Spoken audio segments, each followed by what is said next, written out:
Bonjour à cette table ronde sur le thème comment les achats se saisissent concrètement de la RSE. Cette table ronde est organisée par Seven Experts, cabinet de conseil spécialisé dans l'optimisation de la performance et plus particulièrement dans le domaine des achats et de la supply chain. J'animerai cette table ronde avec Arnaud de la Meusan, expert des achats. Arnaud a occupé de nombreux postes de directeur achat dont la direction des achats et de l'immobilier du groupe Lagardère pendant 20 ans. Il anime aujourd'hui des ateliers RSE pour les directeurs et les responsables d'achat pour leur permettre d'avancer de façon concrète sur ces sujets. Bonjour Arnaud. Pour échanger avec nous, nous avons le plaisir d'accueillir donc Stéphanie Gauthier, directrice produit de Silex, éditeur de solutions technologiques qui accompagne les services achats dans la sourcing et la gestion de leurs fournisseurs. Stéphanie travaille main dans la main avec ses clients sur les solutions de demain et le sujet de la RSE est un des sujets d'actualité. Bonjour Stéphanie. Bonjour à tous. Jean-Christophe Alvergne, donc actuellement directeur des achats indirects sur la zone EME pour Sephora. Jean-Christophe a occupé de multiples postes de direction achat, direct et indirect dans différents secteurs d'activité, et il nous parlera au regard de ses différentes expériences. Bonjour Jean-Christophe. Bonjour à tout le monde. Bertrand Lacotte. Donc Bertrand a un parcours mixte, conseil opérationnel achat. Il occupe actuellement le poste de directeur des achats indirects du groupe Capgemini. Bonjour Bertrand. Bonjour à tous. Et enfin, Laurent Offray, account exécutif chez EcoVadis, plateforme d'évaluation des performances RSE et des achats responsables. Bonjour Laurent. Bonjour à tous. Il ne semble plus nécessaire aujourd'hui de présenter la RSE, devenu un sujet majeur qui s'impose à tous. Et au sein de chaque entreprise, les achats ont compris qu'ils avaient un rôle déterminant à jouer. Mais comment doit-on s'y prendre quand on est patron des achats? Quelles actions concrètes peuvent être menées par les directions achats pour entraîner les clients internes, les fournisseurs et des partenaires? Quelles sont les tendances et les priorités pour 2022? Ce sont les thèmes que nous aborderons lors de cette table ronde. À la fin de cet événement, nous répondrons à vos questions. Donc, vous avez la possibilité dans l'interface en bas à droite de poser des questions tout au long de cet événement. Ça se situe dans la fenêtre chat. Vous avez une petite icône avec un point d'interrogation. Donc posez vos questions et on y répondra à la fin. Je vois qu'Arnaud s'est connecté. Bonjour Arnaud. Bonjour Guillaume, bonjour à tous.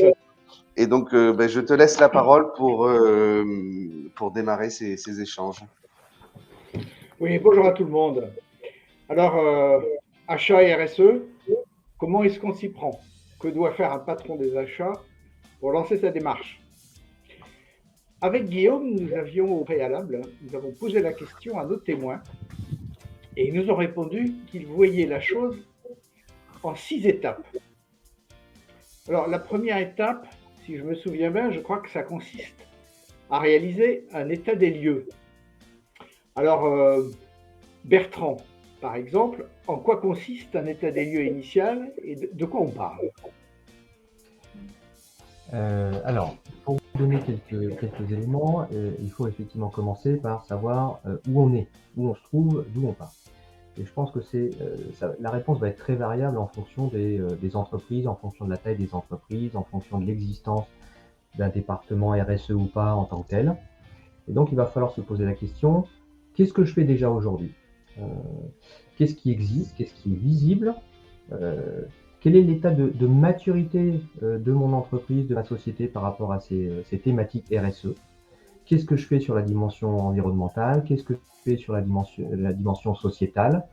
Est-ce que j'ai recours au secteur protégé en France? Est-ce que j'ai déjà une prise de conscience de mon empreinte carbone?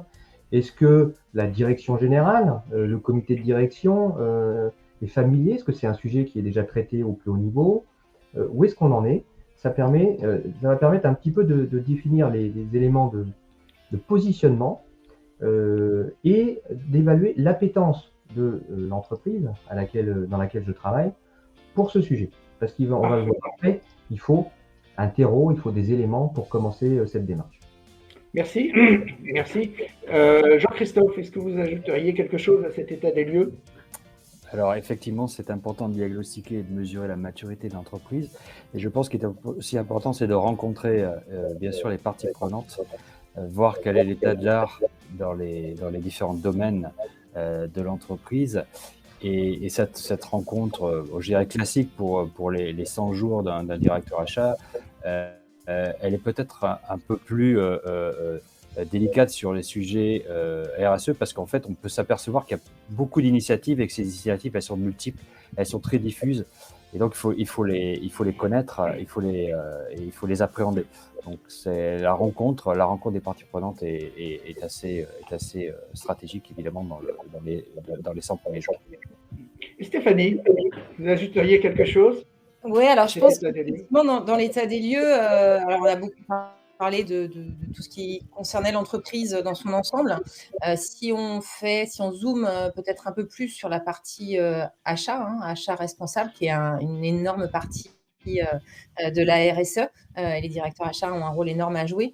Je pense qu'il faut aussi voir est-ce qu'on est capable de mesurer, et qu'est-ce qu'on est capable de mesurer dans cette partie achat responsable, puisque si on n'est pas capable de mesurer où on en est, on va déjà peiner à identifier ces axes d'amélioration et puis de se fixer des objectifs qui soient réalisables et atteignables. Ok, merci.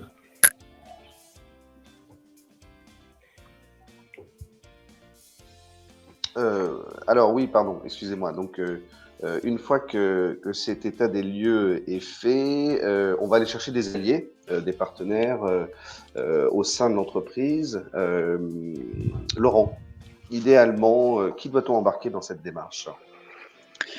Alors, je dirais qu'il y a 9 personnes, ça en fait beaucoup, mais pourtant c'est assez indispensable de les solliciter. Tout d'abord, c'est les acheteurs, c'est les équipes achats. Il y a probablement des choses qu'ils ont peut-être essayé de mettre en place ou qu'ils ont vu à travers leur relation avec les fournisseurs. Donc, c'est toujours intéressant de pouvoir déjà échanger avec eux. Ensuite, il y a les CEO. Qui eux ont des pressions des investisseurs, des normes à respecter, des objectifs climatiques, et donc c'est important aussi d'avoir leur vision sur ce sujet.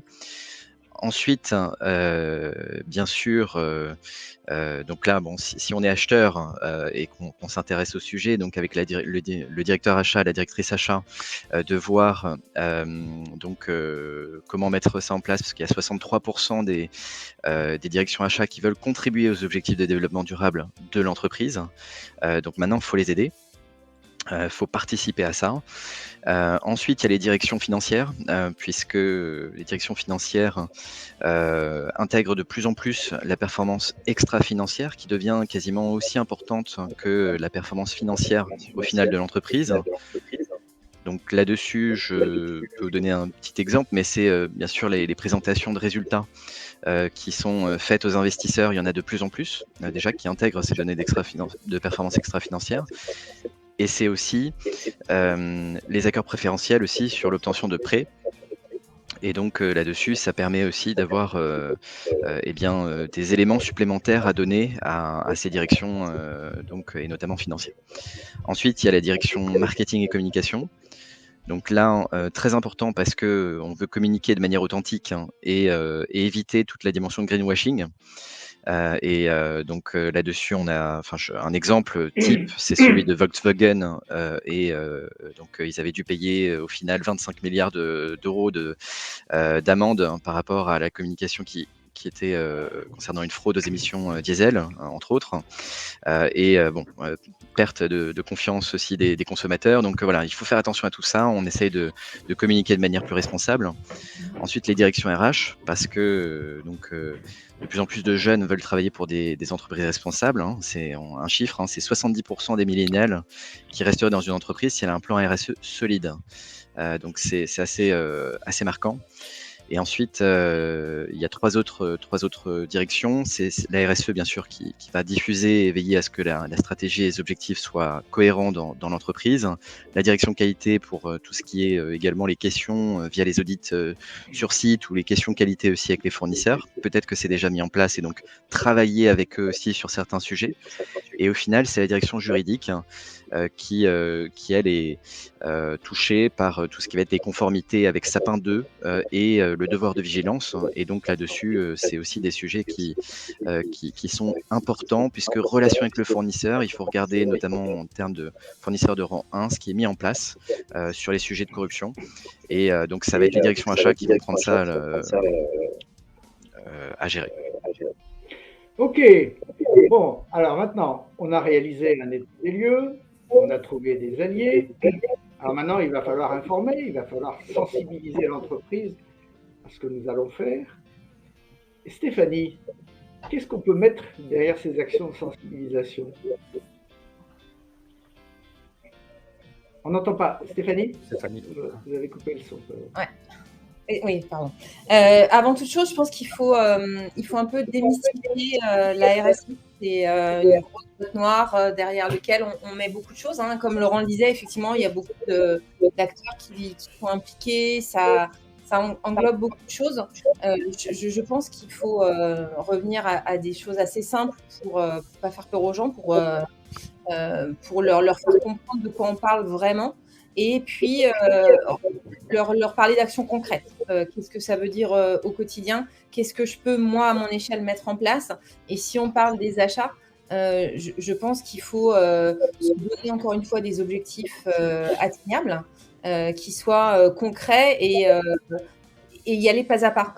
Pas se dire on va tout changer, tout révolutionner, on va atteindre tous les objectifs. Mais je pense qu'embarquer les gens en démarrant des actions qui vont être faciles, atteignables et qui vont leur parler, va aider à démystifier tout ce qu'on met derrière RSE, parce que c'est effectivement un concept très large et qui peut un peu faire peur quand on démarre.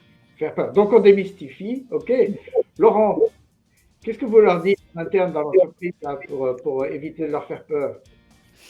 Non, alors je suis d'accord avec Stéphanie. En fait, faut prioriser en fonction des niveaux de maturité. On n'est pas tous des experts RSE, et je pense qu'il faut une bonne compréhension du sujet pour mieux se l'approprier. Et si on regarde en fait en termes de chiffres ce qui se passe, 70% de l'impact social et environnemental des entreprises se situe dans les chaînes d'approvisionnement. Donc sans vos fournisseurs, vous ne pourrez pas atteindre vos objectifs. Et il faut que les acheteurs participent aux objectifs de développement durable de l'entreprise. Donc il faut y aller étape par étape et prioriser. Parfait. Bertrand, dans ces actions de sensibilisation, qu'est-ce que vous feriez de votre côté? Alors, ce qui est important, c'est de bien expliquer qu'on ne va pas demander à l'ensemble des collaborateurs, à l'ensemble de la chaîne, de faire quelque chose en plus. Hein, c'est pas une nouvelle norme qu'on met en place, c'est pas encore un truc administratif, encore un truc. Et pendant ce temps, où est-ce que je fais mon quotidien? Non, c'est la manière de faire qui doit changer. Et ça prend du temps. On ne se transforme pas dans sa manière de penser, sa manière de faire en 6 mois. Donc, comme l'a dit Stéphanie, il faut se rapprocher de choses existantes, s'apercevoir que, comme Jourdain faisait de la prose, de la RSE, on en fait sans le savoir, aussi bien en entreprise que à titre personnel et individuel. Et il va falloir donc l'inclure dans la feuille de route, en se rappelant qu'on fait partie, je vais paraphraser un grand philosophe, Coluche, qui disait on fait tous partie d'une chaîne, donc on est chacun un maillon, bonjour les maillons, comme disait Coluche, et donc c'est à chacun de prendre sa part dans cette chaîne vertueuse RSE, en commençant par les clients. Ce qui est important aussi, c'est de communiquer sur ce que demandent les clients. On le fait pour nous, mais on le fait aussi parce qu'il y a une demande des clients. Et si on n'adresse pas ce sujet de la dimension sociale et environnementale, demain, on a un risque pour notre propre business de perdre nos clients et de ne plus être dans la chaîne. Donc il faut expliquer tout ça. Il faut expliquer qu'il y a un côté vertueux, mais il y a aussi un risque à ne pas rentrer dans la dimension vertueuse. Parfait. Très bien. on a fait l'état des lieux, on a cherché sensibiliser les partenaires en interne, les autres directions, on a sensibilisé l'ensemble des membres de l'entreprise à cette démarche. Maintenant, on rentre dans le dur, on mène les premières actions. Qu'est-ce qu'on fait concrètement, Stéphanie? Voilà, j'arrive mon micro. Donc, effectivement, pour rentrer dans le dur, donc on a déjà parlé de cet état des lieux, on a parlé de mesurer les endroits où on avait les opportunités. Je pense qu'il faut vraiment se concentrer sur, encore une fois, une analyse existante, peut-être une cartographie de ses dépenses, identifier là où on a les plus grands leviers. Alors, soit parce qu'on est très en retard, soit parce que c'est là qu'on a la plus grosse opportunité d'aller vite. Je pense que travailler sur une règle des 80-20, se dire quels sont les 20% de mes dépenses ou de mes achats sur lesquels je vais pouvoir avoir un gros impact, ou alors identifier peut-être des catégories d'achats où on va pouvoir faire entrer des dimensions sociales très rapidement. C'est des leviers qui sont, je pense, assez importants. On parle beaucoup de décarbonisation, mais il n'y a pas que ça. N'oublions pas le social, et je pense que localement, sur des achats peut-être moins complexes, il y a moyen d'avoir des leviers sociaux assez simplement. Donc, je pense qu'il faut vraiment analyser, se faire une cartographie des dépenses et identifier là où sont les leviers pour mettre en place des actions très rapidement. Et je pense que montrer qu'on peut avoir des actions très rapides et communiquer autour de ça, ça va embarquer les gens, ça va rassurer, ça va fédérer. Donc, très important justement d'identifier ces quelques actions très rapides qui vont pouvoir embarquer tout le monde. Merci. Laurent, donc quelles actions concrètes, par exemple, est-ce qu'on peut mettre en place? Oui, alors bon, je pense que soit on peut faire quelque chose, donc une démarche interne, soit on sollicite en externe. Pour ce qui est de l'interne, prioriser en fonction des exigences des clients, de la réglementation aussi, comme le disait Bertrand, et ensuite des attentes en interne. Mais c'est vraiment d'identifier la gouvernance, la vision de la démarche, la stratégie ensuite de sélection des fournisseurs. Donc, comme le disait Stéphanie, de regarder en fonction de fournisseurs qui sont soit considérés comme étant à risque, soit donc stratégiques en fonction des catégories d'achat que vous avez. Et ensuite de communiquer sur la vision de la démarche. Ça, c'est très important. La communication tant en interne avec les acheteurs pour qu'ils comprennent de quoi on parle et comment intégrer ça dans les process achats. Et ensuite, en externe, auprès des fournisseurs pour qu'il y ait une meilleure compréhension du sujet aussi et de pourquoi on va les solliciter pour ces évaluations RSE, de les intégrer dans les objectifs de développement durable de l'entreprise. Et ensuite, c'est comment on va faire ensuite pour intégrer ces process d'évaluation dans les process achats. Mais ça va être très important de pouvoir les intégrer à un moment parce que, pour vous donner un chiffre à nouveau, on a 23% des incidents, ça c'était avant la pandémie, 23% des incidents dans la supply chain qui sont en lien direct avec la RSE. Donc c'est assez énorme, mais pourtant il faut vraiment faire attention aux fournisseurs qu'on a et à leur performance parce que derrière ça impactera forcément les achats. Alors, j'imagine qu'on ne va pas traiter les sujets de la même manière selon les catégories d'achat, selon les fournisseurs, comme Laurent le disait. Jean-Christophe, comment est-ce que vous procédez? Quelles actions vous mettez en place rapidement? Alors, c'est vrai que je pense que la crise actuelle, elle offre d'énormes opportunités. Je vais prendre un exemple concret. Aujourd'hui, tout le monde s'interroge sur le Made in France, donc relocaliser, ce qu'on appelle le redesign to location. Comment je fais pour rapatrier un certain nombre de productions que je faisais à l'autre bout de la planète, parce qu'aujourd'hui, le coût du transport, la crise du transport maritime étant très importante, je pense que tout le monde sait que des ports chinois peuvent fermer du jour au lendemain dès qu'il y a un cas de Covid dans le port, donc c'est très perturbant pour toute la chaîne d'approvisionnement. Donc ça, c'est une démarche rapide. Alors, évidemment, il faut anticiper, il faut préparer les choses, il faut trouver les sources en Europe, ce qui n'est pas toujours évident, mais on peut le faire, on doit le faire, et c'est pour moi un vrai quick win et très visible et très intéressant et très important. Merci Jean-Christophe. Et Bertrand, est-ce que vous avez quelque chose à rajouter? On a des actions sur effectivement les familles, il y a également des actions à plus long terme, des bonnes pratiques à mettre en œuvre tout de suite pour que qu'on soit sur un cercle vertueux sur le long terme. Voilà, il ne faut pas lâcher des actions un peu rapides, des actions plus long terme. Il faut créer une émulation, une dynamique sur des choses qui vont être un peu plus rapides, qui vont toucher au social, à l'environnemental. Je pense notamment à certaines catégories d'achats dits indirects ou hors production. On va pouvoir se poser des questions, de passer sur l'environnement à des véhicules électriques plus rapidement peut-être. Alors, bien sûr, il y a des aspects aujourd'hui de goulot d'étranglement, il faut voir ce qui est faisable. Sur un certain nombre de prestations, regardez les emplois dans les secteurs aidés, protégés, pour s'occuper d'un certain nombre de prestations existantes en interne, et pas lâcher avec des choses plus impactantes qui nécessitent de revoir en profondeur le besoin, que ce soit le besoin produit, le besoin logistique, comme disait Jean-Christophe, et ça évidemment ça demande un peu plus de temps, un peu plus de réingénierie de ce qu'on achète. Mais il faut aussi impulser de la méthodologie et il faut mettre de la dynamique dans cette chaîne, et notamment vis-à-vis de ses propres fournisseurs. Quelque chose qui peut être intéressant, c'est de mettre en place ce qu'on appelle un code de conduite ou une charte fournisseur. Il n'y a pas besoin d'être super détaillé, super longue, etc. C'est des choses qui peuvent se faire par étapes également, pour se dire, voilà, je vais commencer à partager avec mes fournisseurs l'ambition que je me suis donnée et l'ambition que je veux partager avec eux pour qu'ils se mettent dans le même cercle vertueux.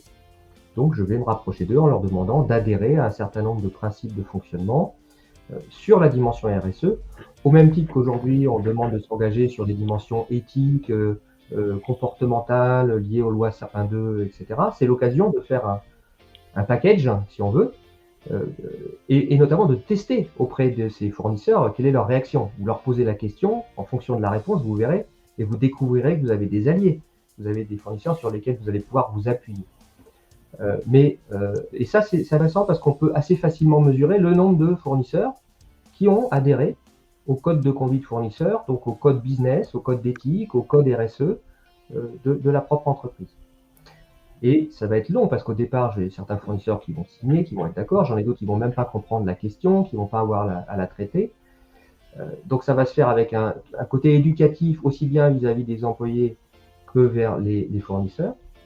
Et puis en deuxième année, on va commencer à être un petit peu plus dur sur la demande pour au bout de 2 ans ou 3 ans peut-être, faire que cette demande qui était plutôt soft au début et en accompagnement va devenir une obligation. Vous voudrez continuer à travailler avec la société A, il faudra que vous soyez conforme à l'ambition, sinon on ne pourra plus travailler ensemble parce qu'encore une fois, c'est le client final qui décidera avec qui il veut travailler. Bertrand, vous nous aviez évoqué une notion assez nouvelle et assez intéressante. Dans les achats, on a l'habitude de parler de TCO, de Total Cost of Ownership, le coût total de revient d'un produit ou d'un service, en y intégrant tous les frais annexes. Oui. Vous avez parlé, vous, de TSCO, en rajoutant le coût sustainable, le coût développement durable, le coût RSE. Vous pouvez nous en dire un petit peu plus long? Oui, bien sûr. Alors, si on prend le cas du handicap pour la France, on voit que c'est émulé naturellement par un système de taxation. Je suis taxé et je vais aller chercher un crédit, un remboursement de la taxe en fonction des initiatives que j'ai mises en place. Donc ça naturellement, ça incite l'entreprise à aller dans ce domaine-là.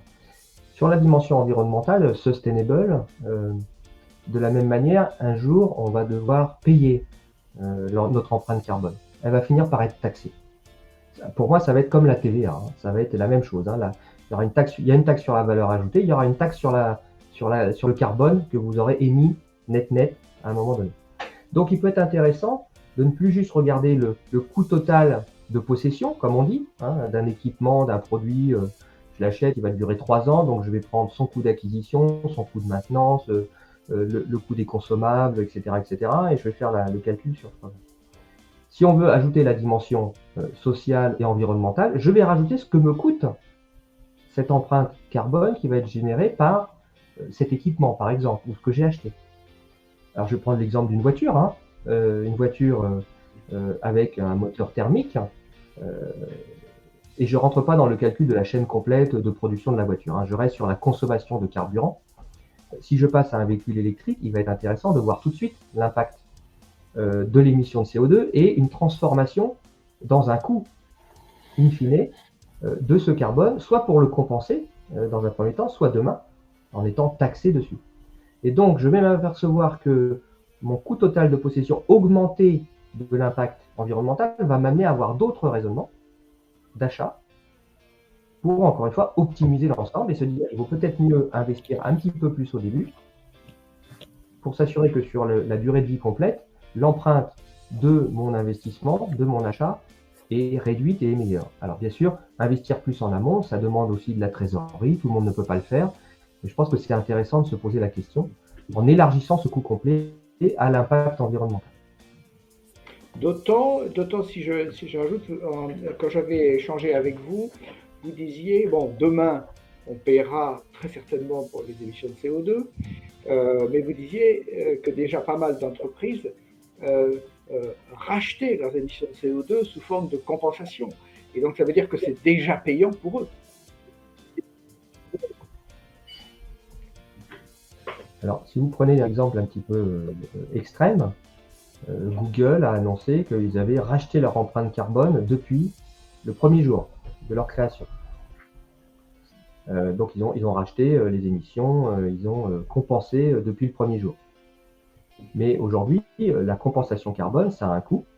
Je ne vais pas rentrer dans le détail parce que c'est complexe. Il y a des sociétés qui ont accès à un marché régulé, d'autres à un marché non régulé, avec des prix qui vont être variables, décidés, non décidés, plus ou moins volatiles. Mais aujourd'hui, il y a déjà un coût qui est en train de s'envoler. Parce qu'il y a aussi malheureusement un aspect de spéculation aujourd'hui sur ces sujets-là, hein. Le greenwashing est une existence, est quelque chose de réel aujourd'hui. Mais il faut penser que si une entreprise veut avoir une empreinte nulle, il est probable qu'elle doive compenser une partie de ses émissions. Il est quand même difficile d'être totalement neutre en carbone. Bien sûr. Ok. Merci pour toutes ces explications, Bertrand. Alors, bon, maintenant, si je récapitule, on a fait un état des lieux, on a trouvé des alliés, on a sensibilisé tout le monde dans l'entreprise à la démarche, tout le monde est bien positionné maintenant, on a identifié des pistes de travail prioritaires et éventuellement un peu plus long terme, mais prioritaires pour faire des quick wins. Bon, c'est bien tout ça, mais comment est-ce qu'on va prouver que ça a marché? Il va bien falloir à un moment donné mesurer pour démontrer qu'on a fait des progrès. Jean-Christophe, par exemple, est-ce que c'est vraiment important pour vous de se donner des outils rapidement? Alors oui, il faut mesurer, parce que sans mesure, il n'y a pas de crédibilité. Donc, il faut savoir piloter, mesurer ce qui se passe chez nos fournisseurs, les évaluer. Donc ça, c'est extrêmement important. On peut le faire, évidemment, dans le temps. On peut commencer par des petites choses et s'améliorer au fil du temps, mais c'est important de légitimer les actions, parce que ça légitime notre fonction et nos plans d'action si on est capable d'apporter de la valeur dans la connaissance de ce qui se passe et des impacts. Parce qu'évidemment, il y a une transformation que Bertrand a citée où on sera de plus en plus, je pense, soumis à des calculs de savings, non pas sur du financier, mais probablement de plus en plus sur du savings sur l'impact carbone.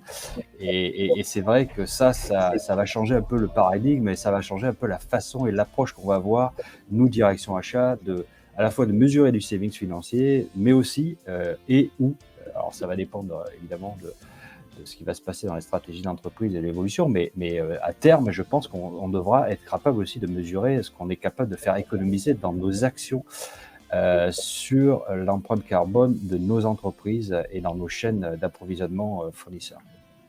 D'accord, donc je suis capable de mesurer. Enfin, je vais tout me donner pour essayer de mesurer. Laurent, vous êtes d'accord qu'il faut un minimum d'outils? C'est indispensable à la démarche. Est-ce que vous auriez des exemples aussi? Oui, tout à fait. Déjà, je rejoins ce qui a été dit. C'est-à-dire, déjà, nous, on constate en effet que le carbone, ce sera un sujet. C'est déjà un sujet, hein. Donc, il y a certaines entreprises qui cherchent à atteindre la neutralité carbone parce que c'est une priorité climatique, mais c'est aussi ce qui fait plus vendre aussi au final. On voit qu'il y a un chiffre d'affaires qui va être dégagé à travers ça. Donc on regarde ces tendances-là, mais il faut le mesurer. Et il faut mesurer, et pour ça, donc il y a en effet des outils au-delà, hein, bien sûr, du carbone, hein, sur la performance RSE. Il y en a deux. Le premier, mais ça dépend à nouveau des organisations, des entreprises qu'on a et de la qualité de la chaîne d'approvisionnement. Le premier, c'est une cartographie des risques pour essayer de prioriser des évaluations RSE. Donc, en fonction de risques inhérents associés au secteur industriel de l'entreprise, mais aussi en fonction de la zone géographique où elle se situe. Et ensuite, on a bien sûr des évaluations sur lesquelles vous avez donc des évaluations spécialisées en fonction de chacun des fournisseurs, hein, parce qu'à nouveau, on regarde différents éléments chez le fournisseur. Il y a des grandes entreprises ou des TPE. On va pas regarder la même chose en termes de performance RSE, en réalité. Et en termes d'indicateurs de performance, on va essayer de faire remonter un certain nombre d'indicateurs différents suite aux évaluations. Donc, comment on peut le faire pour les acheteurs? Soit vous intégrez ces évaluations en phase de sourcing et à ce moment-là, avant de travailler avec des fournisseurs, vous allez leur demander de suivre des évaluations. Sinon, ça peut être lors de phase d'appel d'offres. Donc, vous intégrez une pondération de l'appel d'offres en fonction de 5-10% de la performance RSE. Ça peut être dans des clauses contractuelles. Vous pouvez rajouter, bien sûr, que le fournisseur suive des évaluations.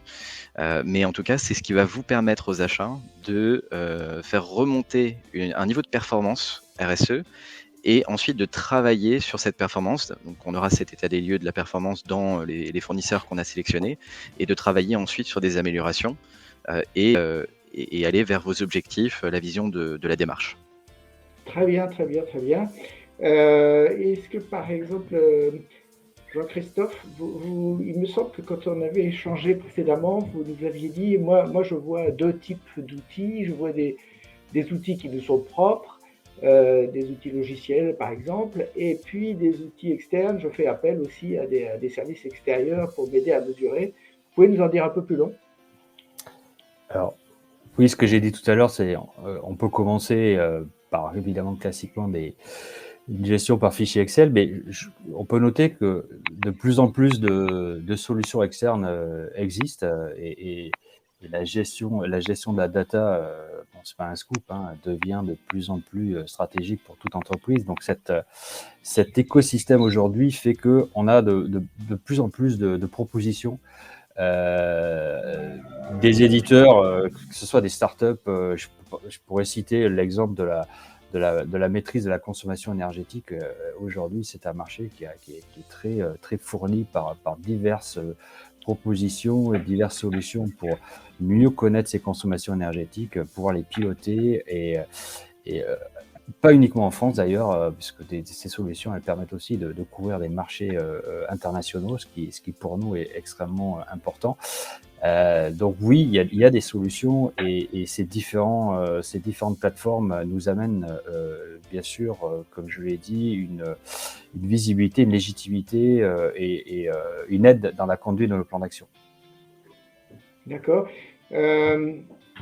Bertrand, vous partagez aussi évidemment, j'imagine, cet impératif de mesurer et puis aussi cette distinction entre les outils internes et puis le support apporté par des partenaires? Alors oui, il faut, c'est classiquement ce qu'on dit, hein, on ne gère bien que ce qu'on mesure bien.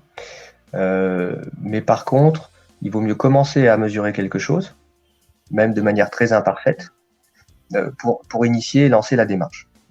Le risque, c'est de vouloir créer, comme on dit, une usine à gaz ou de partir dans des choses trop subtiles. Donc on commence, on mesure, on itère, on affine. Et plus on devient mature sur le sujet, plus on peut raffiner les modes les méthodes de mesure. On peut s'appuyer sur un certain nombre d'informations internes en fonction des métiers dans lesquels on est. Vous savez, l'IoT permet de récupérer de l'information sur des consommations, que ce soit de l'énergie, de l'eau, etc., etc. Internet des objets. Hein, voilà, l'Internet des objets, pardon. On a de plus en plus d'équipements connectés qui vont parler, qui vont mesurer. On peut se rapprocher d'énergéticiens qui vont aider aussi à faire des bilans, de la mesure en temps réel.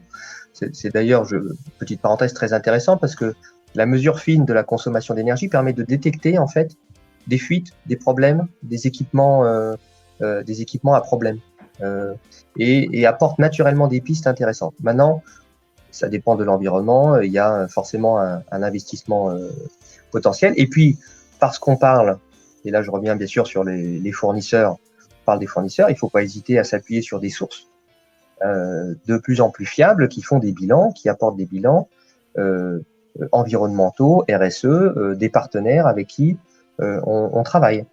Donc on a plusieurs sources qui vont s'agréger progressivement, qui vont au départ être simplistes, c'est-à-dire que je vais prendre un exemple, mais pour être très parlant, voilà, je prends des consultants chez Capgemini ou je prends des consultants chez Accenture. Il y a toutes les chances que les premières données vous disent l'empreinte RSE, carbone RSE est la même, parce qu'on va faire un ratio par rapport au métier appliqué au chiffre d'affaires. Donc il va falloir, si je suis fournisseur d'un client, que je puisse rentrer dans un deuxième niveau de détail, que je travaille avec des plateformes pour expliquer plus précisément ce que je fais, les engagements que j'ai pris, la solidité de ces engagements, les sources de mesure, pour démontrer à un moment donné que ce que je fais est plus pertinent et apportera plus que ce que fait Accenture dans une mesure qui serait juste un ratio et un chiffre d'affaires. Okay. Donc, mais il faut quand même démarrer. Il faut démarrer pour dire, bon ben voilà, mes consultants informatiques, voilà leur empreinte. Est-ce que c'est le premier sujet à adresser? Peut-être, peut-être pas. Parce qu'à côté, j'ai d'autres ratios qui vont me dire qu'il vaut peut-être mieux travailler sur d'autres périmètres qui ont l'air plus impactants et sur lesquels j'ai probablement peut-être d'autres actions et des actions concrètes à mener. Ok. Toujours sur cette aide à la mesure, vous, Stéphanie, qui aidait les directions achats à travailler, concrètement, vous les aidez comment à effectuer ces mesures, cette aide à la décision? Alors effectivement, déjà tout d'abord, je rejoins tout ce qui a été dit sur l'importance de mesurer pour maîtriser ce qu'on fait, mais également pour progresser. Je pense que la mesure est indispensable, donc vraiment critique pour moi. Si on veut commencer et mesurer ses impacts et ses progrès, il est obligatoire de savoir où on va, puis pour définir ses priorités aussi et ses premiers axes d'action. Très très important. On a parlé de données, d'accès à la donnée, de mesures extra-financières. C'est vrai que d'avoir accès à la donnée fournisseur, savoir qui ils sont, où ils sont, c'est primordial parce qu'on doit savoir ce qu'on dépense avec qui et de qui on parle. On a souvent la mesure dans les directions achats se limitait souvent à combien je dépense avec tel fournisseur, mais de savoir qui il est derrière, où est-ce qu'il est situé, pour avoir effectivement inclure toute la mesure du bilan carbone et le total cost of ownership. C'est important aussi de savoir d'avoir plus d'informations sur ses fournisseurs, alors que ce soit, encore une fois, on parle beaucoup de carbone, mais il y a le carbone dépensé par le fournisseur, mais aussi par l'entreprise.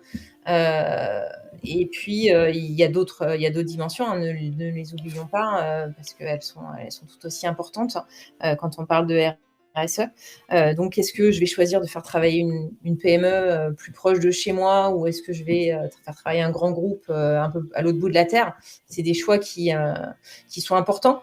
J'entends les discours sur les plans de progrès menés avec ces fournisseurs, mais il y a peut-être aussi le fait d'aller trouver des alternatives et de sourcer des fournisseurs différents.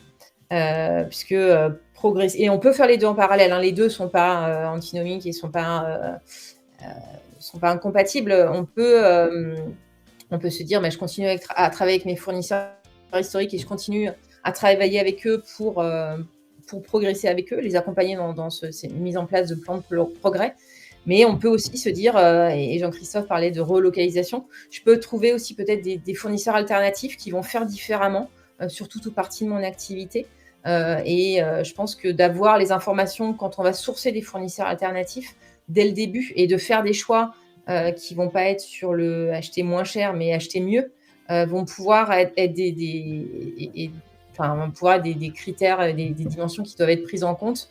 Et avoir l'information sur les fournisseurs dès la phase de sourcing, comme le disait Laurent, je pense est indispensable pour pouvoir avoir des choix qui prennent en compte au début cette dimension RSE.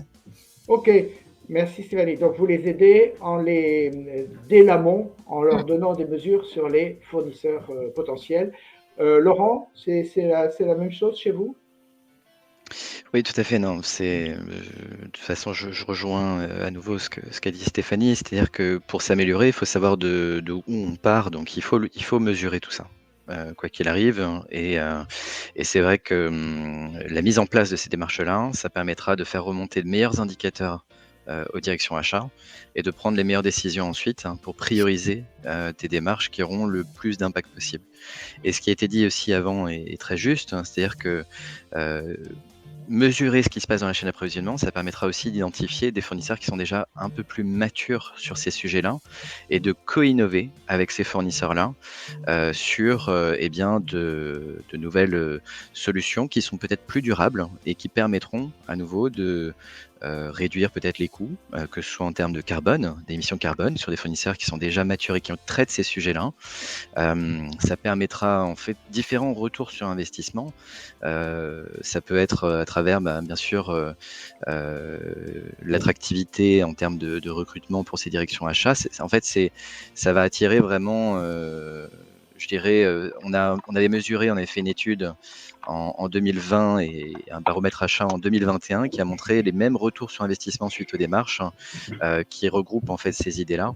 Et c'est pour ça qu'il faut impérativement mesurer ce qui se passe dans l'approvisionnement pour ensuite prendre les bonnes décisions en termes d'orientation des démarches et ensuite d'amélioration. Parce que l'idée au final c'est ça, c'est de pouvoir aussi générer une amélioration dans ce qui se passe, même s'il y a en effet certains fournisseurs pour des achats pas réguliers, sur lesquels on peut se désengager assez rapidement s'il y a trop de risques. Mais la finalité, c'est de générer une amélioration au final avec les fournisseurs importants. C'est ce que vous faites, que vous l'avez fait de façon très discrète, mais c'est ce que vous faites en évaluant les fournisseurs sur les différents critères de performance RSE. Et c'est comme ça que vous aidez les achats.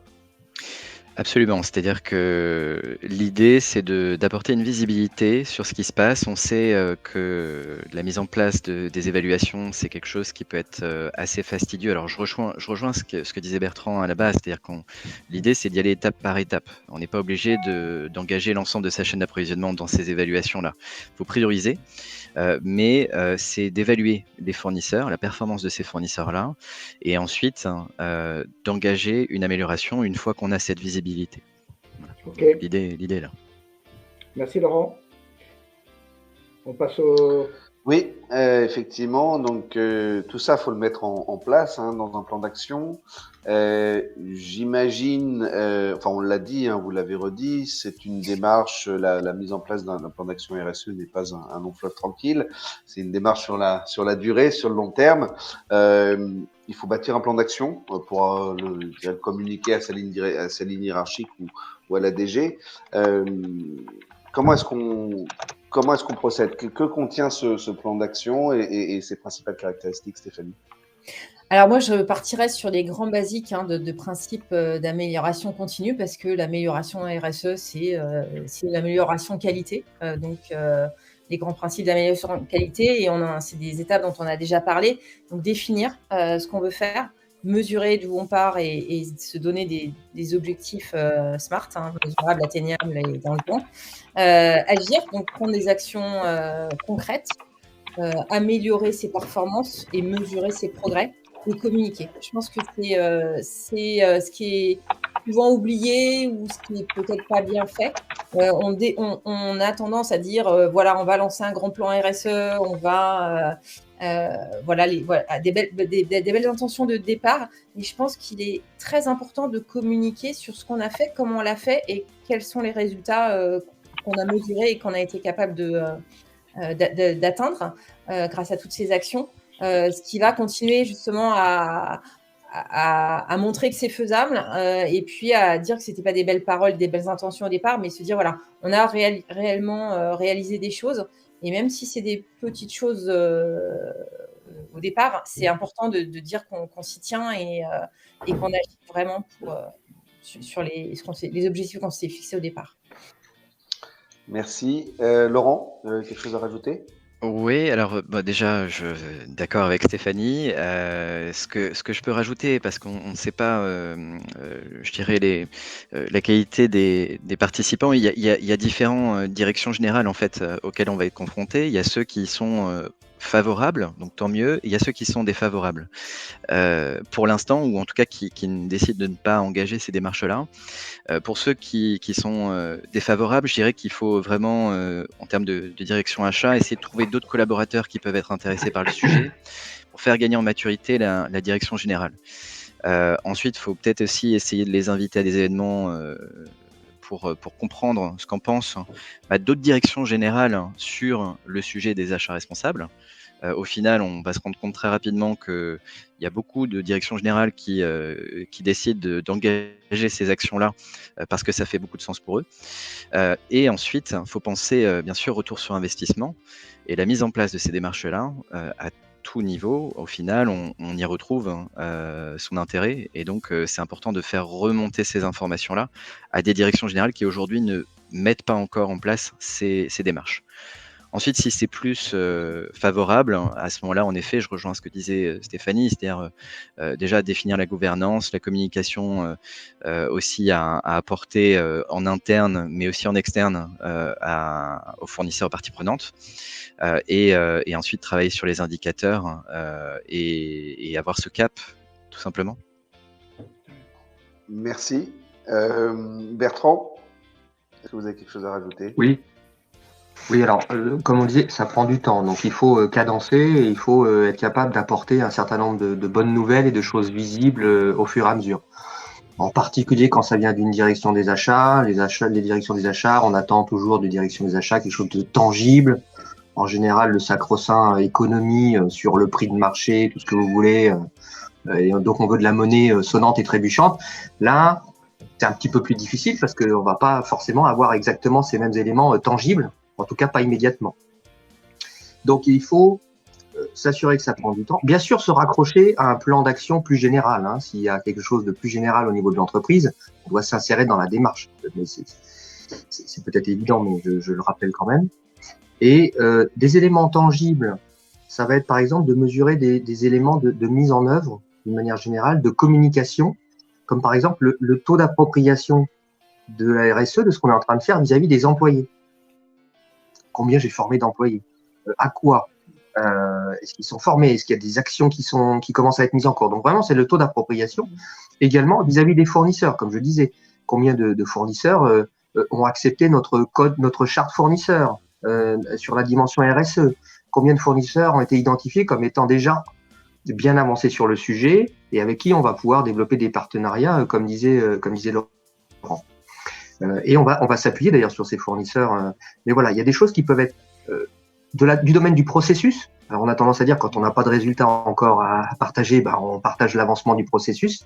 Mais l'appropriation mesurée est quand même un élément de prise de conscience qui peut être communiqué, qui peut être fait rapidement auprès de l'ensemble des employés de l'entreprise, en particulier des achats aussi, bien sûr. Je partage un élément là ce matin. Je demandais par exemple à une personne du département RSE de Capgemini en disant quel est exactement le discours de Capgemini auprès de nos clients sur cette dimension, parce que je veux que les acheteurs le connaissent également, parce que quand on va poser la question aux fournisseurs, je veux qu'ils aient un référentiel. Et donc, est-ce que cet élément va parler et va parler à l'acheteur et donc va parler au fournisseur? Est-ce que c'est bien en ligne?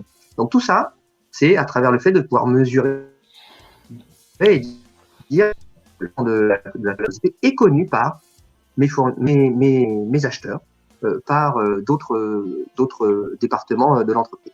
Donc, Ok. c'est mesurer l'appropriation au lieu de mesurer le résultat. Merci Bertrand. Comme je vois que l'heure tourne, en synthèse, si j'ai bien retenu ce qu'on a dit, ou en tout cas si j'ai à peu près suivi, je dirais que pour que les achats se saisissent efficacement de la RSE, c'est le thème de notre réunion d'aujourd'hui, au travers d'une démarche d'achat responsable, parce que ça concerne les achats, il semble qu'on s'accorde tous sur un processus dont j'avais parlé au tout début, en 6 étapes que je vais rappeler. 1, je réalise un état des lieux sur ce qu'a fait l'entreprise dans ce domaine. En 2, je trouve des alliés et j'embarque des partenaires si possible. En 3, je sensibilise et j'informe. En 4, j'analyse, je recherche des pistes pour démarrer. Alors des pistes, 2 types de pistes, sur des catégories d'achat et ou sur des nouveaux processus. On a parlé de chartes fournisseurs, on a parlé d'introduire des choses dans les appels d'offres, etc. En 5e étape, je me dote autant que possible, chaque fois que je le peux, d'outils de mesure, qui soient des outils internes ou des évaluations que je peux recevoir, des chiffrages, des mesures que je peux recevoir de partenaires que je me suis choisi.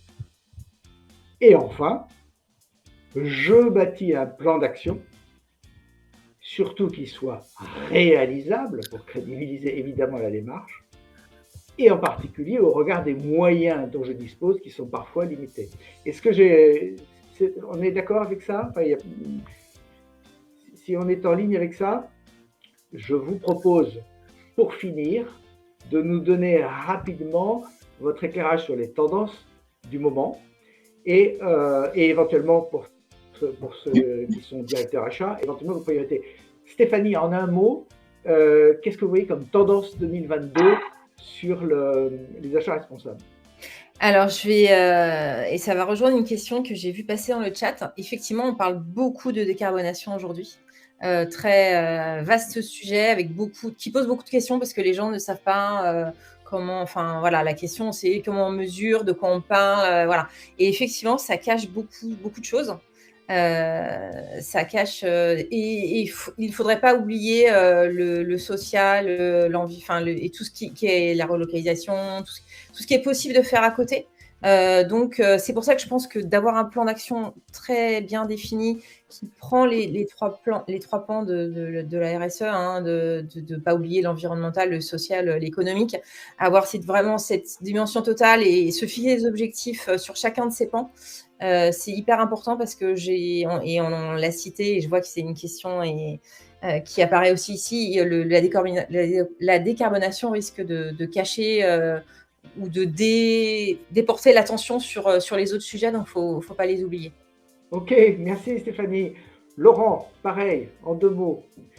Vous percevez les mêmes choses? Alors, oui, et je vais rajouter des points, mais le carbone, en effet, c'est un sujet prioritaire pour les grandes entreprises qui commencent à redescendre du coup dans les chaînes d'approvisionnement. Il y a un gros sujet parce que c'est vrai que entre 60 à 90% des émissions de gaz à effet de serre se situent dans les achats, globalement, hein, c'est le scope 3. Donc, il faut regarder à nouveau ce qui se passe auprès des fournisseurs. Et c'est pas en effet le seul et unique point qu'il faut regarder. Je rejoins ce qui a été dit. Il y a le social, il y a donc la performance environnementale d'un point de vue plus global. Il y a l'éthique des affaires. Et l'éthique des affaires, c'est une autre tendance. On constate que la réglementation, elle évolue sur ces 10-15 dernières années à un rythme incroyable. Il y a encore, là au niveau européen, on parle du Green Deal, il y a la taxonomie européenne, il y a un nouveau reporting européen qui devrait probablement se mettre en place. Donc, il faut s'attendre à ce que la réglementation qu'on a aujourd'hui ne soit plus la même d'ici quelques mois, d'ici quelques années. Et donc, il va falloir aussi prendre ça en compte dans les politiques qu'on va mettre en place. Et je pense que ça, c'est important pour les directions achats de l'intégrer dans les process achats. par rapport à Sapin 2 et au devoir de vigilance. Et ensuite, il y a un dernier point, c'est les investisseurs qui prennent de plus en plus en compte les performances RSE. Et il y a un moment où, pour ceux qui n'ont pas encore mis ça en place, va falloir faire attention aussi parce que il y a un moment où il y aura plus forcément de financements qui vont arriver. Donc, ne pas trop tarder aussi à mettre en place des démarches, à regarder de quoi il s'agit, à s'informer, à sensibiliser, comme on l'a vu, et puis à commencer à mettre en place certaines démarches. Ok, merci Laurent. Jean-Christophe, dans vos observations et peut-être vos priorités pour 22 dans le domaine aussi, pareil, rapide. Alors, en 4 mots, économie circulaire, consommation énergétique. Économie circulaire parce que, évidemment, on est dans une crise des matières premières. Et donc, tout est lié, en fait. Je l'ai dit tout à l'heure, la crise amène des opportunités.